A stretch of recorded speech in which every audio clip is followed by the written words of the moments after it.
शीतल आपल्या पगाराच्या 10% रक्कम कपड्यांवर खर्च करते. शिल्लक रकमेपैकी 10% रक्कम प्रवासावर खर्च करते. जर तिचा मासिक पगार 6,000 रुपये असेल तर तिची बचत किती रुपये असेल?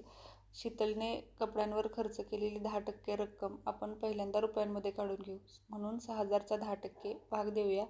वरच्या 2 शून्याला खालचे 2 शून्य गेले. 600 गुणिले 1 600 रुपये. ते आपण तिच्या मूळ पगारातून वजा करूया.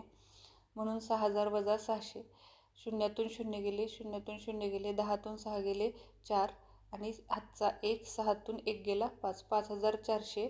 5,400 मधील 10% रक्कम तिने प्रवासावर खर्च केली. म्हणून 5,400चा 10% भाग देऊया. वरच्या 2 शून्याला खालचे 2 शून्य गेले. म्हणून 540 गुणिले 1 540 रुपये. ते आपण 5,400 मधून वजा करूया. म्हणून 5,400 वजा 540.